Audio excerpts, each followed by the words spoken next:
Hello दोस्तों, कैसे हो? Good afternoon. आंस स्टडी में आपका स्वागत है। मैं पाटिल मैम। तो दोस्तों, हमने विचारक थिंकर से पढ़ लिए थे, प्लेटो, अरस्तु, सुकरात, कौटिल्य वगैरह हमने सब पढ़ लिए थे दोस्तों। तो अभी क्या है, यूजीसी नेट की अगले महीने एग्जाम है। तो हम दोस्तों प्लेटो और अरस्तु से संबंधित यूजीसी नेट एमपी वर्ग 1 और टीजीटी पीजीटी से संबंधित क्वेश्चन लाए हैं दोस्तों पॉलिटिकल साइंस में, प्लेटो और अरस्तु के टॉपिक से। ठीक है, तो दोस्तों हमारे चैनल से जुड़े रहिएगा और क्लास बीच में छोड़ के ना जाइएगा दोस्तों, पूरे क्वेश्चन करके ही जाइएगा। ठीक है, तो आइए दोस्तों हम देखते हैं फर्स्ट क्वेश्चन। तो फर्स्ट क्वेश्चन क्या कह रहा है दोस्तों, किसने फर्स्ट क्वेश्चन क्या कह रहा है, किसने कहा कि किसने कहा कि विश्व प्रत्यक्ष अवस्था में उत्पाद और भविष्यवाणी दोनों है।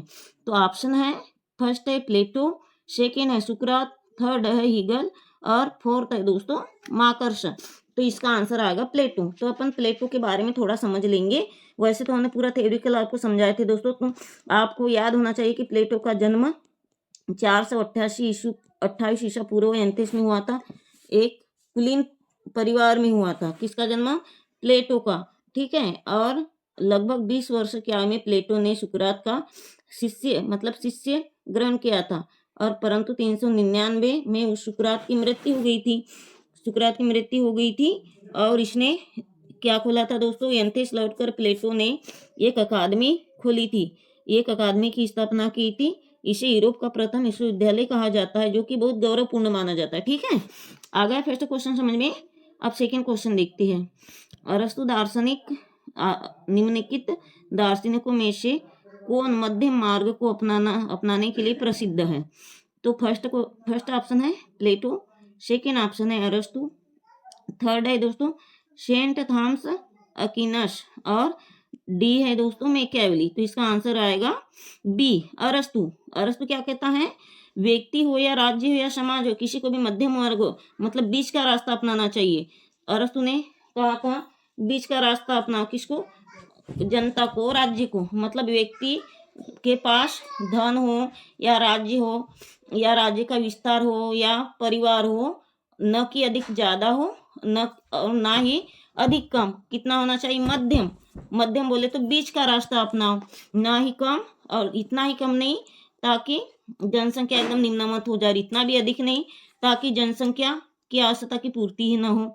बीच का रास्ता अपना मध्यम वर्ग का। ठीक है, आ गया समझ में। अब दोस्तों नेक्स्ट क्वेश्चन करते हैं। नेक्स्ट हमारा क्वेश्चन है क्वेश्चन नंबर 3। तो क्वेश्चन नंबर 3 क्या कह रहा है दोस्तों, प्राचीन यूनानी राजनैतिक दर्शन का मुख्य विचार है। तो क्या है? सामाजिक समानता, व्यक्ति की स्वतंत्रता, उत्तम जीवन और राज्य संप्रभुता। राज्य संप्रभुता यानी राज्य का सर्वोच्च शक्ति होना चाहिए। ठीक है, तो इसका आंसर आएगा दोस्तों बी, व्यक्ति की स्वतंत्रता।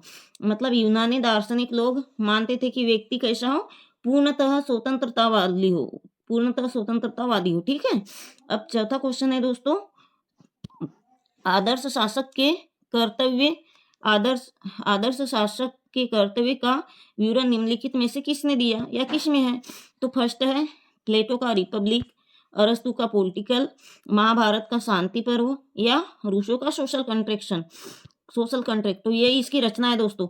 इसका आंसर आएगा ये प्लेटो का रिपब्लिक और ये आएगा। और जो अरस्तु की पॉलिटिकल बुक है बहुत महत्वपूर्ण है। और जो रूसो का क्या था दोस्तों, ये रचना थी सोशल कंट्रैक्शन मतलब सामाजिक अनुबंधन। बहुत ही महत्वपूर्ण है इनकी रचनाएं, बुक, ग्रंथ सब याद कर लीजिएगा। तो इसका आंसर आएगा दोस्तों ये। ठीक है, अब नेक्स्ट क्वेश्चन करते हैं दोस्तों, अरस्तु अपने किस विचार के कारण राजनीतिक विज्ञान के पिता कहलाते हैं? तो आइए समझते हैं। फर्स्ट है क्रांति, सेकेंड है दास प्रथा, थर्ड है वर्गीकरण और चौथा है दोस्तों नागरिकता। तो इसका आंसर आएगा दोस्तों क्रांति के कारण। ठीक है, अब नेक्स्ट क्वेश्चन देखते हैं। हम आज इसलिए आपको ज़्यादा नहीं समझा रहे दोस्तों क्योंकि आप लोगों के पास ज़्यादा टाइम नहीं बचा और पूरे थ्योरिकल तरीके से हमने समझाए थे, लिखाए थे। आपके पास सभी सब कुछ है दोस्तों थ्योरी में लिखा हुआ, आपने नोट किए होंगे। तो आइए अपन छठवां क्वेश्चन करते हैं। नीचे दिए गए लेखकों में से द लाज का लेखक कौन था? तो अभी हमने पढ़ाए थे द लाज, द रिपब्लिक, है ना। तो अरिस्टोटल, प्लेटो, सेंट ऑगस्टिन और डार्सी। तो द लाज किसकी है दोस्तों? प्लेटो की। ठीक है, हमने बहुत अच्छे से समझ ली थी, द लाज है प्लेटो की। अब क्वेश्चन नंबर 7वां, राजनीति मानव समुदाय द्वारा अपने समस्याओं से निपटने की प्रक्रिया यह किसने कहा, प्रक्रिया है यह किसने कहा। तो फर्स्ट है अरस्तु, सेकेंड है गेटल और थर्ड है हेरोल्ड लासवेल और चौथा है दोस्तों हर्बर्ट जे स्पेरो। तो इसका आंसर आएगा सी, इसका आंसर आएगा सी, हरोल्ड रासवेल। ठीक है, अब नेक्स्ट क्वेश्चन करते हैं दोस्तों, नेक्स्ट क्वेश्चन करते हैं क्वेश्चन नंबर 8। ठीक है, प्लेटो का सत्तावाद और सर्वाधिकवाद ये कथन निष्कर्ष है दोस्तों। कथन निष्कर्ष हमने इसीलिए लाए हैं 2-3 क्वेश्चन, क्योंकि ये यूजीसी नेट के क्वेश्चन है और ये आई हुई है, ये 2011 में आया था दोस्तों, ये आई हुई क्वेश्चन है कथन और कारण। तो हम फर्स्ट कथन पढ़ेंगे, प्लेटो को सत्तावाद और सर्वाधिकवाद का समर्थन माना जाता है। कारण है, प्लेटो के अनुसार दार्शनिक शासक किस कानून से नहीं बंधे होंगे और उनका आदेश ही देश का कानून होगा। तो फर्स्ट ऑप्शन ये और आर दो, मतलब ये और आर दोनों सही है तथा आर ए की सही व्याख्या है। बी ऑप्शन है, ऑप्शन नंबर बी है, ये और आर दोनों सही है परंतु आर ए की सही व्याख्या नहीं है। ये सही है किंतु आर गलत है, ये गलत है किंतु आर सही है। तो आप भी दोस्तों अपने मन में इसका विचार कीजिए कि आंसर नंबर कौन सा आएगा। ठीक है, आप भी विचार कीजिए कि आंसर नंबर कौन सा आएगा। तो इसका आंसर आएगा दोस्तों फर्स्ट, ऑप्शन नंबर फर्स्ट। तो इसमें कथन भी और कारण भी दोनों सही है और जो आर है ये की सही व्याख्या करता है। ठीक है, आर जो है ये की सही व्याख्या करता आ गया दोस्तों समझ में। अब नेक्स्ट क्वेश्चन करते हैं दोस्तों, क्वेश्चन नंबर 9। क्वेश्चन नंबर 9 है दोस्तों कथन, ये भी इसी के जैसा है। कथन क्या कह रहा है दोस्तों, प्लेटो के अनुसार, बहुत महत्वपूर्ण है क्वेश्चन, प्लेटो के अनुसार सर्वोत्तम परिणाम प्राप्त करने के लिए एक कानूनी प्रणाली आवश्यक है। कारण क्या कह रहा है दोस्तों, प्लेटो के अनुसार अपूर्ण मनुष्य के बीच आदर्श शासन प्रणाली स्थापित करना संभव नहीं है। तो आप भी अपने आप में विचार कीजिएगा। ठीक है, तो ये और आर दोनों सही है तथा आर ए की सही व्याख्या है और ये और आर दोनों सही है परंतु आर ए की सही व्याख्या नहीं है।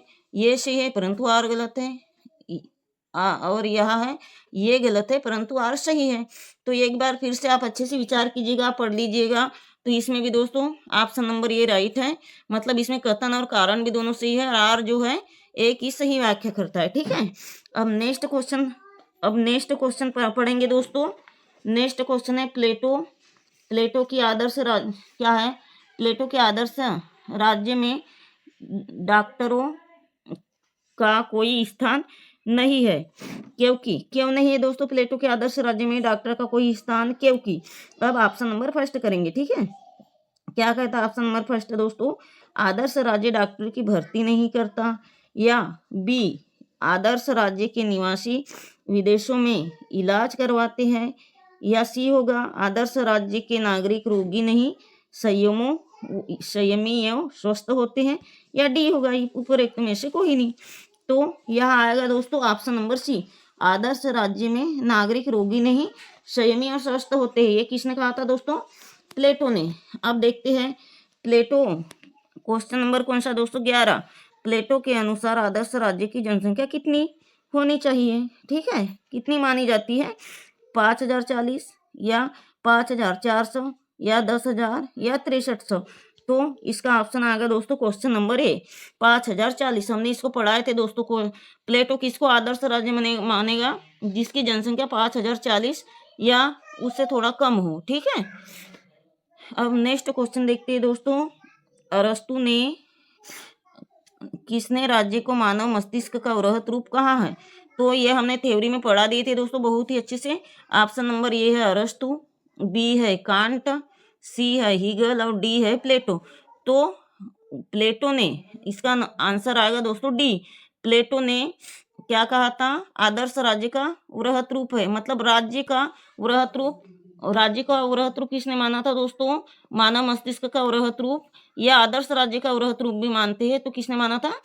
प्लेटो ने। ठीक है, अब क्वेश्चन नंबर देखेंगे। क्वेश्चन नंबर 13 है, निम्नलिखित चिंतकों में से अक्षमता का समर्थन करता है। तो अरस्तु सेकेंड है, आप्स, और थर्ड है लास्की या रूसो। मतलब असमानता का समर्थन कौन करता है दोस्तों? अरस्तु। अरस्तु क्या कहता है? राज्य में कानून सही होना चाहिए, राज्य के विस्तार के अनुसार जनसंख्या होना चाहिए, राज्य की जनसंख्या न अधिक कम होना चाहिए और न ही इतनी ज्यादा होना चाहिए जो कि हमारी आवश्यकता की पूर्ति न हो। और राज्य कहाँ होना चाहिए? राज्य समुद्र के बीचों बीच या समुद्र के पास में होना चाहिए, ताकि हमें संसाधनों का अभाव ना हो और संसाधनों के लिए अधिक पैसे खर्च करने की जरूरत ना पड़े। ठीक है, तो इसका आंसर आएगा दोस्तों रूसो नहीं, अरस्तु। इसका आंसर आएगा दोस्तों अरस्तु। 13वें का होगा ये। अब देखेंगे दोस्तों नेक्स्ट नंबर का। ठीक है, अरस्तु अपने आदर्श राज्य में निम्नलिखित, ये निम्नलिखित है दोस्तों, न्यूनतम लिखित नहीं है, थोड़ा मिस प्रिंटिंग हो गया है। निम्नलिखित में से किन वर्ग को नागरिकता से वंचित किया गया? तो ऑप्शन नंबर है दोस्तों, फर्स्ट है सैनिक वर्ग, दूसरा है पुरोहित, तीसरा है विधायक या चौथा है कारीगर। तो इसका आंसर आएगा दोस्तों कारीगर वर्ग को नागरिकता से वंचित करता है। क्यों? तो देखिए, अरस्तु कहता है ज्यादा पढ़े लिखे लोगों को नागरिकता दिलाना चाहिए, या पुरोहित वर्ग को, या सैनिक वर्ग को, या जो मालिक लोग होते, स्वामी होते, उन्हें नागरिकता दिलाना चाहिए। कारीगर को इसीलिए नहीं बोलता है, मजदूर वर्ग को इसीलिए, मजदूर हो या महिला हो, इनको इसीलिए नागरिकता से वंचित करता है दोस्तों, क्योंकि अरस्तु का कहना है कि कारीगर हो या महिला हो या बच्चे हो, इन लोगों को ज्यादा संविधान के बारे में नॉलेज नहीं रहता। यदि इनको कम पढ़े लिखे लोगों को यदि हम नागरिकता दे देंगे तो उन लोग संविधान का पालन नहीं कर पाएंगे, नागरिकता को सही रास्ते से नहीं ले चलेंगे। इसीलिए अरस्तु क्या करता है? सैनिक वर्ग हो, शासक वर्ग हो और ज्यादा पढ़े लिखे वर्ग हो, मतलब मंत्री वर्ग हो या मालिक हो, स्वामी हो, ऐसे लोगों को क्या है? नागरिकता दिलाना पसंद करते। कौन? अरस्तु। और कारीगर हो, मजदूर हो, महिला हो, छोटे बच्चे हो, बूढ़े हो, इनको नागरिकता से दूर रखता है, मतलब इनको नागरिकता नहीं देना जरूर समझता। ठीक है, अब नेक्स्ट और लास्ट क्वेश्चन देखेंगे दोस्तों। नेक्स्ट और लास्ट क्वेश्चन क्या है दोस्तों? अरस्तु ने क्रांति के कारणों में सर्वाधिक जोर किस पर दिया दोस्तों? तो ऑप्शन नंबर ए है सामाजिक कारण, ऑप्शन नंबर बी है आर्थिक कारण, ऑप्शन नंबर सी है धार्मिक कारण और मनोवैज्ञानिक कारण। देखिए दोस्तों, जो आज के क्वेश्चन हैं वो सभी प्रकार से, चाहे वर्ग 1 में आए हैं या यूजीसी नेट में, मतलब आज के पूरे रिपीटेड क्वेश्चन है जो कि किसी ना किसी एग्जाम में पूछे गए हैं। बहुत ही आईएमपी, बहुत ही महत्वपूर्ण क्वेश्चन है दोस्तों। यदि आपको एक बार में समझ में नहीं आई है हमारी एमसीक्यू क्लास, तो 2 बार देखिए। और हम हर दिन, हमको जब भी टाइम मिले दोस्तों एमसीक्यू कराने का, तो हम टॉपिक वाइज लाते जाएंगे। जैसे जैसे हमारी क्लास होते जाएगी दोस्तों पढ़ाकर, हम लाते जाएंगे। तो इसका ऑप्शन है, इसका ऑप्शन नंबर है दोस्तों डी, मनोवैज्ञानिक कारण। ठीक है, तो अरस्तु ने क्रांति के कारणों में सर्वाधिक जोर किसे दिया था दोस्तों? मनोवैज्ञानिक कारण को। तो दोस्तों आज की क्लास कैसी लगी कमेंट से करिएगा और चैनल को सब्सक्राइब करिएगा, और ज़्यादा नहीं तो 1 या 2 ही लोग में अपने फ्रेंड सर्कल में थोड़ा शेयर करिएगा और कमेंट से करिएगा। हम आप लोगों के लिए ऐसी क्लास लाते जाएंगे एमसीक्यू और थ्योरिकल भी, क्योंकि इसकी थ्योरिकल हमने पढ़ा दिए थे दोस्तों। कमेंट्स वगैरह करिएगा, लाइक शेयर भी करिएगा, सब्सक्राइब करिएगा। और ये जितने भी आज के क्वेश्चन है दोस्तों, ये किसी ना किसी एग्जाम में, नेट में हो या एमपी सेट में हो, टीजीटी पीजीटी में आए गए हैं। ठीक है, बहुत ही महत्वपूर्ण क्लास है दोस्तों। तो अब आज के लिए इतना ही। धन्यवाद, जय हिंद।